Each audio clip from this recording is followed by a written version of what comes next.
The Peacock. The peacock, they say, did not at first have the beautiful feathers in which he now takes so much pride.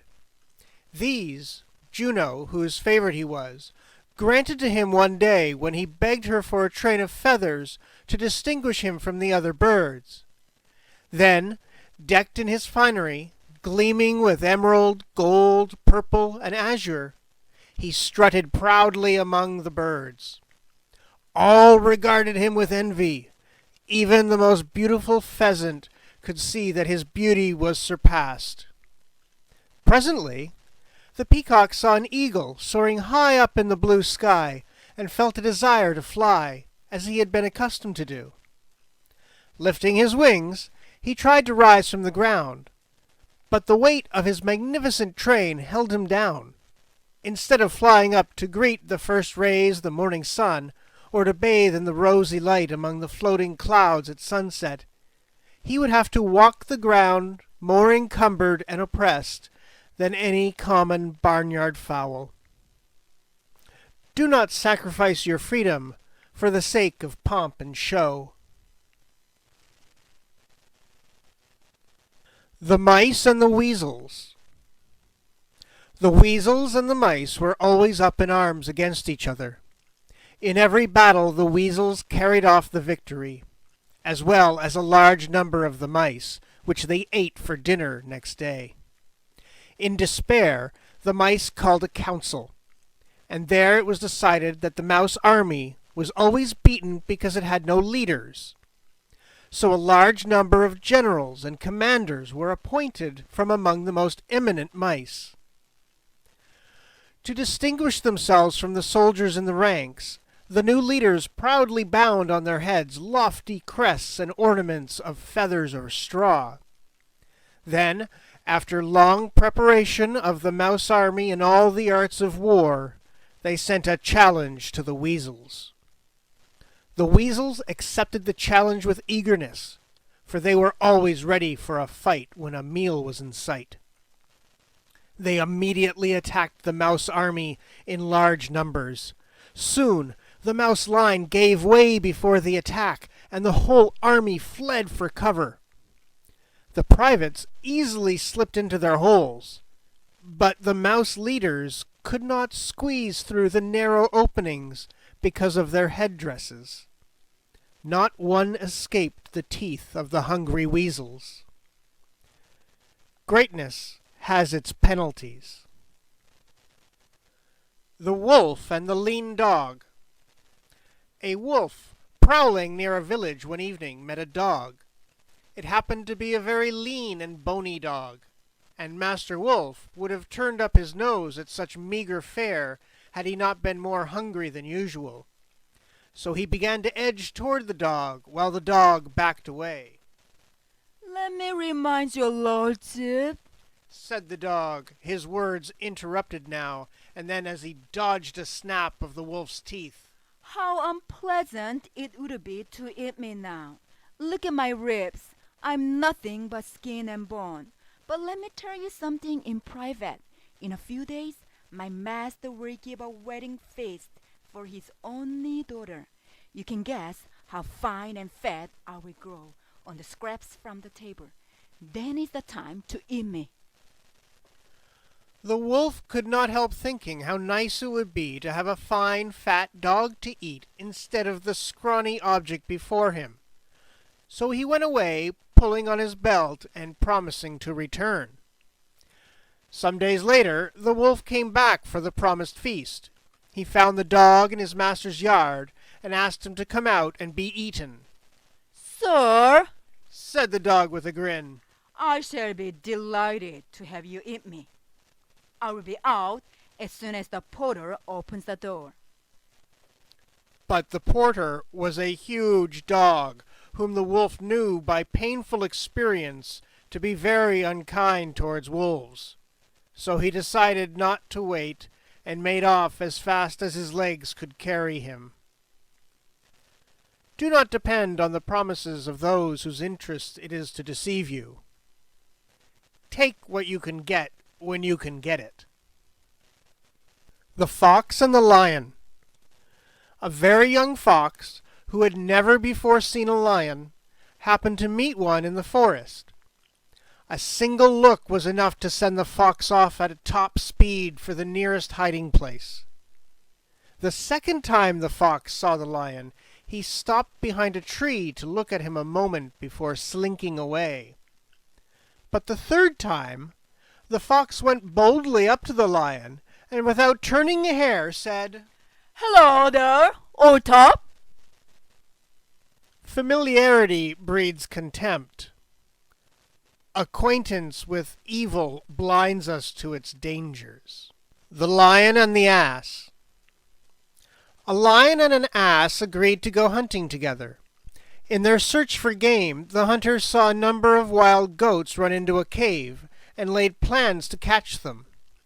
The ass was to go into the cave and drive the goats out, while the lion would stand at the entrance to strike them down. The plan worked beautifully. The ass made such a frightful din in the cave, kicking and braying with all his might, that the goats came running out in a panic of fear, only to fall victim to the lion. The ass came proudly out of the cave. Did you see how I made them run? He said. Yes, indeed, Answered the lion. And if I had not known you and your kind, I should certainly have run too. The loudmouth boaster does not impress nor frighten those who know him. The dog and his master's dinner. A dog had learned to carry his master's dinner to him every day. He was very faithful to his duty, though the smell of the good things in the basket tempted him. The dogs in the neighborhood noticed him carrying the basket and soon discovered what was in it. They made several attempts to steal it from him, but he always guarded it faithfully. Then one day, all the dogs in the neighborhood got together and met him on his way with the basket. The dog tried to run away from them, but at last he stopped to argue. That was his mistake. They soon made him feel so ridiculous that he dropped the basket and seized a large piece of roast meat intended for his master's dinner. Very well, he said. You divide the rest. Do not stop to argue with temptation. The vain jackdaw and his borrowed feathers. A jackdaw chanced to fly over the garden of the king's palace. There he saw with much wonder and envy a flock of royal peacocks in all the glory of their splendid plumage. Now the black jackdaw was not a very handsome bird, nor very refined in manner. Yet he imagined that all he needed to make himself fit for the society of the peacocks was a dress like theirs.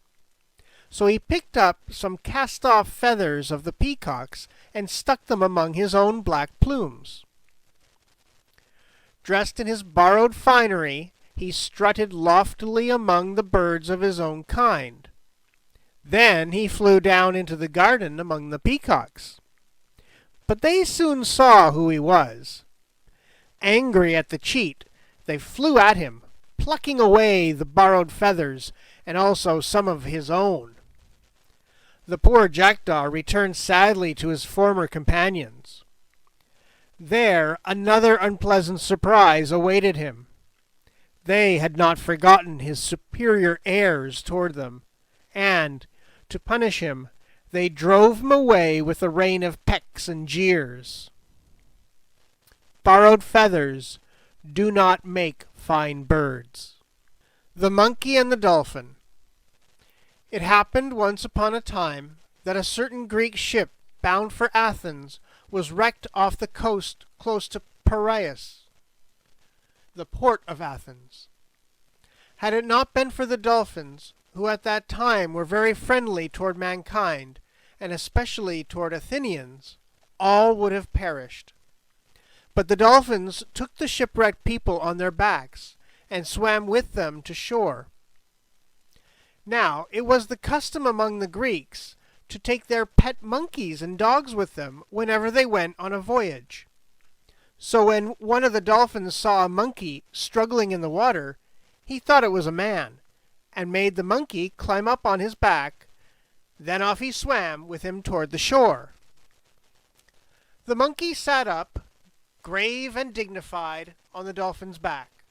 You are a citizen of illustrious Athens, are you not? Asked the dolphin politely. Yes. Answered the monkey proudly. My family is one of the noblest in the city. Indeed, said the dolphin. Then of course you often visit Piraeus. Yes, yes, replied the monkey. Indeed I do. I'm with him constantly. Piraeus is my very best friend. This answer took the dolphin by surprise, and, turning his head, he now saw what it was he was carrying. Without more ado, he dived and left the foolish monkey to take care of himself while he swam off in search of some human being to save. One falsehood leads to another. The Wolf and the Ass. An ass was feeding in a pasture near a wood when he saw a wolf lurking in the shadows along the hedge. He easily guessed what the wolf had in mind and thought of a plan to save himself. So he pretended he was lame and began to hobble painfully. When the wolf came up, he asked the ass what had made him lame, and the ass replied that he had stepped on a sharp thorn. Please pull it out, he pleaded, groaning as if in pain. If you do not, it might stick in your throat when you eat me. The wolf saw the wisdom of the advice, for he wanted to enjoy his meal without any danger of choking. So the ass lifted up his foot, and the wolf began to search very closely and carefully for the thorn. Just then, the ass kicked out with all his might, tumbling the wolf a dozen paces away. And while the wolf was getting very slowly and painfully to his feet, the ass galloped away in safety. Serves me right, growled the wolf as he crept into the bushes. I'm a butcher by trade, not a doctor. Stick to your trade. The Monkey and the Cat. Once upon a time, a cat and a monkey lived as pets in the same house.